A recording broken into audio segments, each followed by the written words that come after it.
In this episode of the No Limit Selling podcast, I got a chance to chat with Greg Derwart, and he was talking about a methodology to help you figure out what goals that you want to achieve that are in alignment with who you are, and more importantly, how to actually execute the plan that you put in place, because that's the number one way that you become successful, is to figure out what you want, and get a plan in place, and execute the daylights out of it.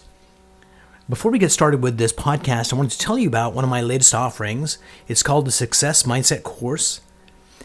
It's 10 tools you need to know to take charge of your mindset so you can decide how you show up in life. I'll put a link to it in the show notes. Get ready for another episode of the No Limit Selling podcast.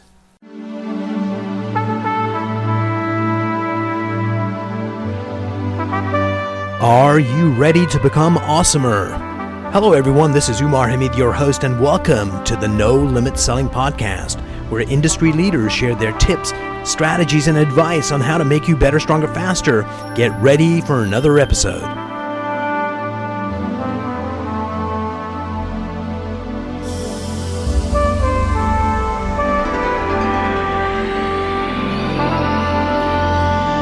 Hello everyone. Today I have the privilege of having Greg Derwart here with me. He's a genius at ops, at HR, making organizations stronger. Greg, welcome to the program. Nice to be with you, Omar. What's interesting is we're at this odd period of time where the entire world has stopped.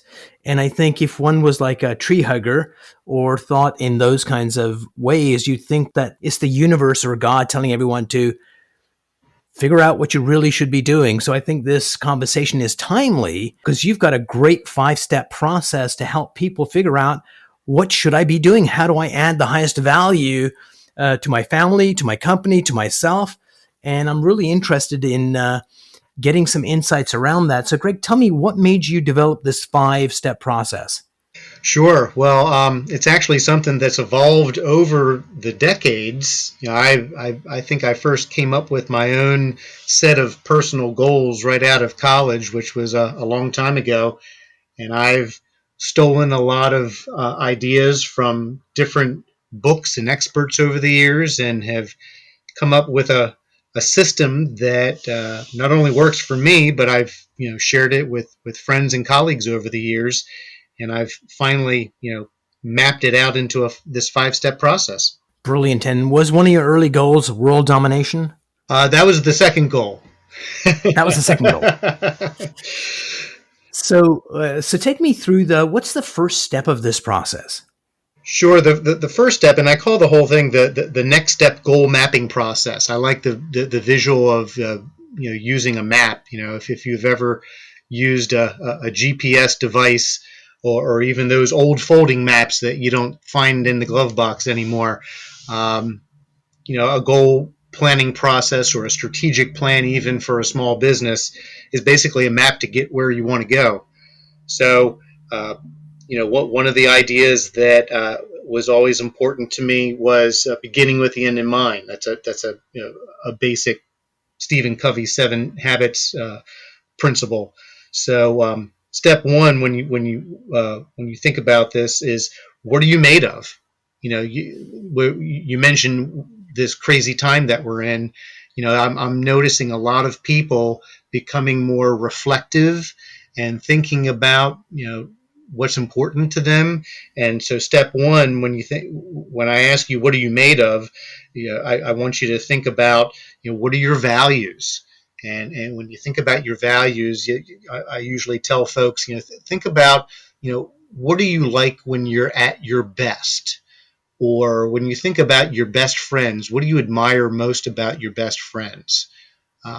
Those are essentially the values that are important to you. And then you can think about the different roles that you play. You may be a husband or a wife, or a father or a mother, a business professional, a volunteer. Clarifying those roles that are important to you can help you focus as we get further down this process. Other things that you can think of, like, what are you passionate about? What are the things you love to do? Or even specifically, what are you good at? there's an assessment that I use for my team members called the Unique Abilities Assessment, where you identify the skill sets that not only you love to do, but you're awesome at. You might as well do the things that you love to do, and that you have a talent or a skill for. And then, what's your personality? Are you outgoing? Have you ever taken one of the like Myers-Briggs or personality assessments? That's always valuable to do. Or even thinking about are you left-brained or right-brained? Do you thrive on structure, or are you more spontaneous or creative? So just Right. just being thoughtful and writing out these things is a crucial first step. One of the things that people struggle with is they don't really know who they are. And this process allows them to guided look within to figure out, oh my God, this is what's really important to me. This is who I am. Right, exactly. And not that I'm assuming everyone has more time on their hands right now, but there are folks that are teleworking right now, or maybe furloughed. And if there's ever been a time to be thoughtful and reflective about these things, maybe it's now. Absolutely. So what's step 2? Step 2 is clarifying your purpose. You could call it your mission statement or your statement of purpose. There's plenty of resources that I've used over the years that have helped me with this as well. Whether it's Think and Grow Rich or the 7 Habits of Highly Effective People. There's even a book called The Purpose Driven Life by Rick Warren that looks at it from a faith perspective. And just coming up with a clarifying statement shouldn't be too long. It should be something that maybe is just a sentence or two that can be easily memorized. Some people even narrow it down to a single word. There's a book called Your Life Word. It's written by 3 guys named Britton, Page, and Gordon, and they walk you through the process of coming up with a single word that defines who you are. The one that defines me is flummoxed. I don't think so. Having that purpose, which I think is really important, why am I here on planet Earth, to do what? And that gives you like a direction in life. And once you've got, who you are, you have a good sense of this is my purpose, this is why I'm here. What's the next step? Is it like vision or something? Yeah. So the next step I call what is your vision? If you look at a mission statement as your purpose, a vision statement can be aspirational. How you envision your life if everything goes right and you're looking at yourself in the future and it's the perfect scenario, the perfect end game. And what I do is I actually break down, and this is going to be a good stepping stone to when we get into coming up with goals. I basically have identified several different categories of my life that are important to me based on these first 2 steps we've already gone over. So, for example, I identify faith, family, career, wealth, health, knowledge or continuing education, community and friends. And those wind up becoming my goal categories as well. But the first thing I do is come up with a clarifying vision statement for each of those categories. Interesting. In my worldview, we need to start off fundamentally with a foundation of who we are, and certainly your process does that. You get a good sense of this is who I am, these are my values, this is what I stand for. Yeah. Then you figure out purpose, because you can get a vision, but if your vision doesn't align with your purpose, then you're at odds and you kind of defeat yourself. So figuring out your purpose is really, really critical. And then finding that vision along the purpose just gives you every single ounce of your being and joy to go make that happen. And once you've got that vision of this is what I want to create in 3 years, 5 years, then you have those goals. When you get those goals, how do you know that you've got the right goal in mind, that you're not holding yourself back or reaching too far? Good question. So I think, you've heard about SMART goals where they're specific, measurable, action-oriented, realistic. So when we move into this next step and coming up with goals, like I said, I come up with long-term, mid-range, and short-term goals for each of these categories that I've created. So the best way for them to be realistic is to first start with the long-term goal. Again, that's to begin with the end in mind. So for long-term goals, I think at least 5, it could be even 10 years out in the future, and come up with uh, one or two specific goals based on one of those categories. And then I think the key to success from there is to then look at your mid-range goals. And your mid-range goals, I usually say, should be 3 to 5 years out in the future. And the sole purpose of those mid-range goals are to be stepping stones to accomplish those long-term goals. And then, of course, the next step would be to come up with short-term goals, and I usually use those as my 1 year or 12-month goals. And again, the sole purpose of those goals should be a stepping stone to help you accomplish those mid-range goals.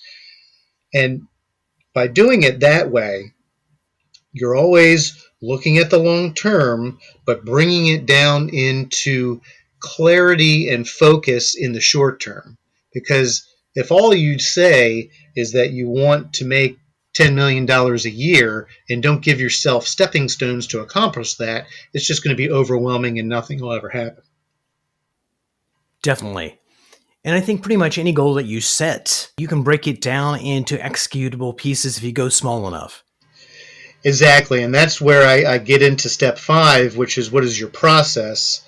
And for me, that is just being focused on reviewing your goals on a weekly and daily basis. So whatever and again, everyone's different. You may be a morning person, you may be a night person, but coming up with some tranquil, serene time to think back and reflect on what went well over the previous week, maybe, and then plan ahead for the coming week. There's another great book you may have read, uh, High Performance Habits by Brendan Bouchard, and he talks about um, uh, how high performers are very mindful in terms of clarity, energy, having a sense of necessity, productivity, influence and leadership, and courage and transparency. So I basically,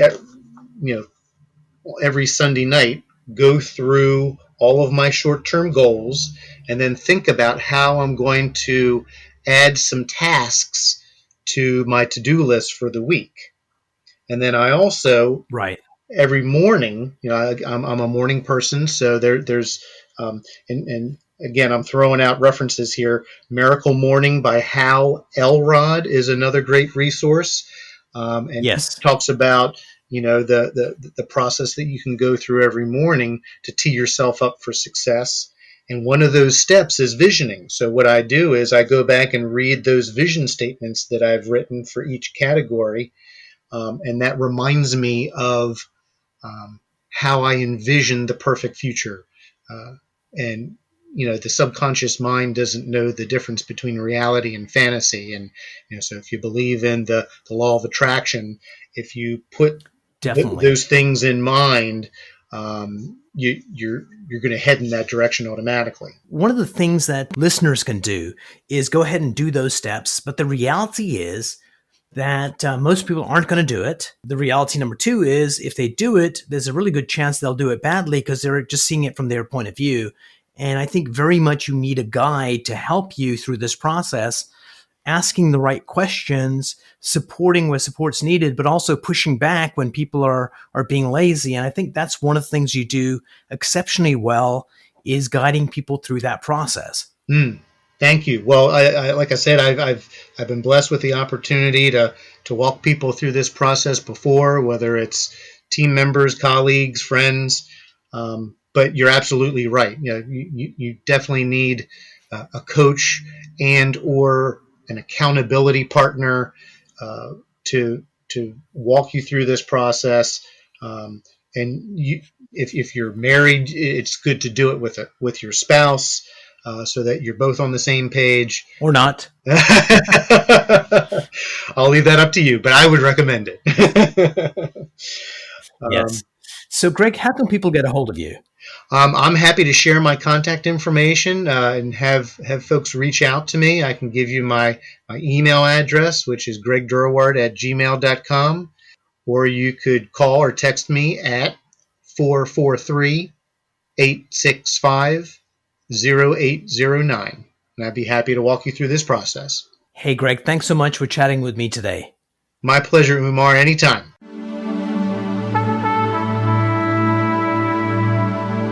If you enjoyed this episode, please go to iTunes and leave a 5-star rating. And if you're looking for more tools, go to my website at nolimitselling.com. I've got a free mind training course there that's going to teach you some insights from the world of neuro-linguistic programming, and that is the fastest way to get better results.